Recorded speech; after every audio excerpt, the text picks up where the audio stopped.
السلام علیکم۔ CSSPMS کی جو سیریز ہم نے شروع کی تھی، لاسٹ کی ویڈیو میں ہم نے اس میں کچھ ڈائناسٹیز کے بارے میں ذکر کیا، اور اینڈ میں ہم نے یہ کہا کہ دا لاسٹ ڈائناسٹی جو کہ تھا وہ لودھی ڈائناسٹی تھا، اور اس کے بعد جو نیکسٹ ڈائناسٹی آنے والے وہ ہے مغل امپائر۔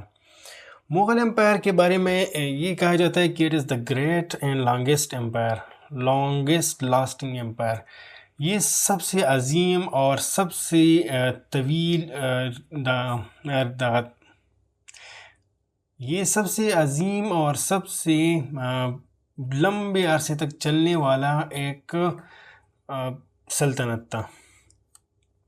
اس کی ڈیوریشن ہمارے پاس جو آتی ہے وہ ہے تقریباً 300 ایئرس، تقریباً 300 سال تک یہ ہمارے ساتھ چلا تھا۔ اس کو ہم اس کی آرکیٹیکچر جو انہوں نے ڈیزائن کی تھی، جتنے بھی کچھ، ہم اس کے لیے بھی جانتے ہیں کہ انہوں نے کتنا کچھ اپنے دور میں بنایا تھا۔ مغل امپائر کی جو فاؤنڈر ہے وہ ہے ظہیر الدین محمد بابر۔ تو اس وجہ سے ہم نے جو اس ویڈیو میں سب سے پہلے ہم کور کرنے والے وہ ہے بابر کے بارے میں۔ ظہیر الدین محمد بابر 1483 کو فرغانہ میں پیدا ہوئی، جو کہ آج کل ہم اسے ازبکستان کہا جاتا ہے۔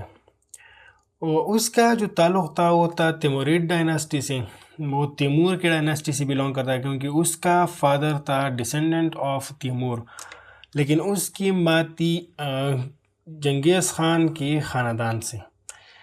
تو اس وجہ سے اس نے اپنے آپ کو فرغانہ کی جو سلطنت تھی اسے اپنا ہائر سمجھا کہ میں اس عظیم سلطنت کا بادشاہ بن سکتا ہوں، کیونکہ اس سے پہلے اس کا فادر وہاں پر راجا تھا۔ 14 سال کی ایج میں اس کی فادر کی انتقال ہو گئی، اور وہ بنے 14 سال کی ایج میں دا کنگ آف فرغانہ، کیونکہ اور وہ جو فرغانہ جو وہاں پر ریاست تھی وہ اس نے اس وجہ سے لاس کی، کیونکہ وہاں پر شروع ہوئی تھی انٹرنل رائیولریز، اس کے جو اپنے رشتہ دار وغیرہ تھے وہ اس کے خلاف اکٹھے ہو گئی اور اس کی سلطنت کو ختم کیا۔ اس کے بعد انہوں نے نمبر آف اٹیمپٹس کی اپنے سینٹرل ایشیا میں جو فرغانہ میں ان کی حکومت تھی وہاں پر واپس حاصل کرنے کی، لیکن وہ ناکام رہے۔ اس وجہ سے انہوں نے اپنا جو فوکس تھا وہ کیا افغانستان کی طرف، اور انہوں نے کابل کو 1504 میں کیپچر کر لیا۔ جو فرغانہ سے ان کی جو فوکس تھی وہ شفٹ ہو گئی کہاں پر؟ کابل پر، وہ کابل پر شفٹ ہو گئی۔ اس وجہ سے انہوں نے 1504 میں اسے کیپچر کر لیا۔ اس کی جو گول تھی سب سے پہلی وہ انڈیا میں آنے کی، وہ جب وہاں پر جو کیا تھا، کابل تھا، وہاں پر جو انہوں نے اپنی حکومت بنائی، اس کے بعد انہوں نے انڈیا میں بھی انویژن کی، لیکن اس کا جو پرائمری گول تھا وہ انڈیا نہیں تھا، وہ تھا کیا؟ اپنا سینٹرل ایشیا میں جو اس کی حکومت چلی گئی تھی اسے واپس حاصل کرنا۔ اس وجہ سے انہوں نے تقریباً 11 مرتبہ یا کچھ اس طرح سے کی کوشش کی، لیکن ساری کی ساری کوششیں ناکام رہی۔ تو اس وجہ سے اس نے پھر اپنی اٹینشن انڈیا کی طرف کر دی۔ دوسرے انڈیا کی جو سب سے بڑی وجہ ہے کہ انڈیا کی طرف انہوں نے اپنی جو اٹینشن تھی وہ کیوں کی تھی؟ اکثر آپ لوگوں کے ذہن میں بھی یہ سوال آ سکتا ہے کہ یار انڈیا میں کیوں، وائی انڈیا؟ تو اس کی 2 بڑی ریزنز تھیں، اور بھی کچھ ہو سکتا ہے، لیکن 2 بڑی ہماری جو بکس ہے وغیرہ ہے وہاں پر 2 بڑی ریزنز کے ذکر ہوتے ہیں۔ ایک ہے پولیٹیکل کانفلکٹ، انڈیا میں اس وقت پولیٹیکل کانفلکٹ پیک پر تھا۔ ابراہیم لودھی جو کہ وہاں پر دا لاسٹ گورنر تھا، وہ کیا کرتا تھا، وہ افغانیوں کے ساتھ برا سلوک کرتا تھا، تو اس وجہ سے افغانی ان سے نفرت کرتی تھی، کیونکہ افغانی کو وہ کیا کرتا تھا، بری طرح سے مارتا تھا یا ظلم وغیرہ کرتا تھا۔ اس وجہ سے انہوں نے بابر کو انوائٹ کیا کہ انوائٹ کرو کس کو؟ انڈیا کو۔ اب دوسری جو یہ تو دی سب سے پہلی وجہ، اب دوسری وجہ کیا ہے؟ دوسری وجہ ہے وہاں پر فرٹائل لینڈ، جو انڈیا میں اس وقت یا اس وقت جو زمین تھی وہ تھی فرٹائل، آج بھی بہت ہی زیادہ فرٹائل لینڈ ہے انڈیا میں یا پاکستان میں، اس وقت تو یہ دونوں ایک ساتھ تھی، تو اس وجہ سے یہاں پر جو مٹی ہے وہ تھی بہت ہی زرخیز، اس کی اس سے بہت ہی اچھی طرح سے ایگریکلچر ہو سکتا تھا۔ اور انڈیا میں جو دوسری جو ایگریکلچر کی چیز تھی جو کہ ہم نے آئیڈیالوجی آف پاکستان میں بھی دیکھا تھا، وہ تھا دا ٹریڈ برسک۔ یاد ہے آپ لوگوں کو ٹریڈ برسک کا ایک کانسیپٹ ہم نے سمجھایا تھا آپ لوگوں کو؟ ٹریڈ برسک کہتے ہیں دا ہیوی اماؤنٹ آف ٹریڈ۔ تو انہوں کا جو ٹریڈ تھا وہ تھا بہت ہی زیادہ، اور وہ ٹریڈ تھا کس چیز میں؟ وہ تھا اسپائسیز میں، مسالوں میں۔ وہ بھی ہم لوگوں نے last lecture ideology of Pakistan میں دیکھا تھا یا آپ لوگوں کو سکھایا تھا۔ If you don't remind, I think that you should go and watch back that video۔ تو بابر نے جو ان سب کو دیکھا کہ یار یہاں پر تو اتنی ساری ریسورسز بھی ہے وہاں پر، اور انویٹ کرنا بھی بہت ہی آسان ہے کیونکہ انٹرنل کانفلکٹس آن پیک۔ یہ بات اکثر ہمارے یہاں بھی یہاں پر بولی جاتی ہے کہ if you become internally weak then anyone can defeat you easily۔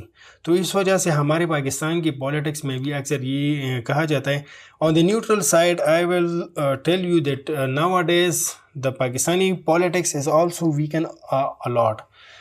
تو اس وجہ سے پاکستان کے بارے میں یہ بھی کہا جاتا ہے کہ اگر یہ لوگ زیادہ ویک ہو جائیں گے تو باہر کے لوگوں کو ان کا جو کیپچر کرنا ہے وہ بہت ہی آسان ہو جائے گا۔ اس وجہ سے پاکستان میں بھی ہم تو یہ کہہ سکتے ہیں کہ یار please do some unity and show some unity towards your army اور یور سپورٹرز، اور اپنے دشمنوں کے خلاف ایٹ لیسٹ اکٹھا ہونا چاہیے۔ تو اس وجہ سے جو بابر کی سب سے پہلی جنگ ہوئی تھی انڈیا میں وہ تھی دا بیٹل آف پانی پت۔ دا بیٹل آف پانی پت، دا فرسٹ بیٹل آف پانی پت، پانی پت کا سب سے پہلا جنگ وہ ہوا تھا 21 اپریل 1526 کو۔ 21 اپریل 1526 بابر اور لودھی کی آرمی آمنے سامنے آ گئی۔ اس میں تھی بابر کی آرمی اسمال، اور لیکن ان کے پاس تھی ٹیکٹکس بہت ہی زیادہ۔ دوسری طرف تھی ابراہیم لودھی کی آرمی۔ ابراہیم لودھی کی آرمی اس وقت تھی ہیوج آرمی، ایک بہت ہی ہیوج آرمی تھی، لیکن ان کے ساتھ اتنی زیادہ ٹیکٹکس نہیں تھیں۔ تو اس وجہ سے بابر نے ابراہیم لودھی کو پانی پت کی جنگ میں ہرا دیا، اور ابراہیم لودھی وہاں پر شکست خوردہ ہوئے اور مارے گئے۔ اس کے بعد ہمارے پاس جو آتا ہے وہ ہے battle of Khanwa. Battle of Khanwa اصل میں ایک بیٹل ہے جو کہ that was considered as a hope that the Rajputs will defeat or minimize the extension of Babur, لیکن وہ بھی چکنا چور ہو گئی کیونکہ بابر نے اپنے جو ٹیکٹکس تھی اس کی بنا پر رانا سنگھانا جو کہ راجپوت کا ایک جو الائنس تھا اس کا ہیڈ تھا، ٹھیک ہے، تو اس کے سامنے بابر کی آرمی آ گئی اور ان کو بھی شکست دے دی۔ بابر کی آرمی اس وقت بھی جب راجپوت الائنسز کے سامنے آئی، اس کا ہیڈ تھا رانا سنگا آف ماوریا، لیکن Rana Sanga was considered and to Babur empire. میں نے جس طرح آپ لوگ کے پہلے سے کہا کہ یار it was considered an end to Babur empire, but due to his tactics Babur won this war. اور 4 سال تک وہ پھر اپنی حکومت کو جاری کیا انہوں نے، اور پھر وہ 4 سال بعد اس دنیا سے چل بسے، اور اس کی جو حکومت تھی وہ شفٹ ہو گئی کس کو؟ ہمایوں کو۔ اب ہمایوں کے بارے میں ہم نیکسٹ ویڈیو میں بتائیں گے کہ ہمایوں کو جب حکومت شفٹ ہو گئی تو اس کے بعد جو حکومت کی حالات تھی مغل امپائر کی وہ کس طرح سے رہی۔ انشاءاللہ کل ہوگی ہماری ایک نیو ویڈیو کے ساتھ ملاقات، تب تک کے لیے خدا حافظ۔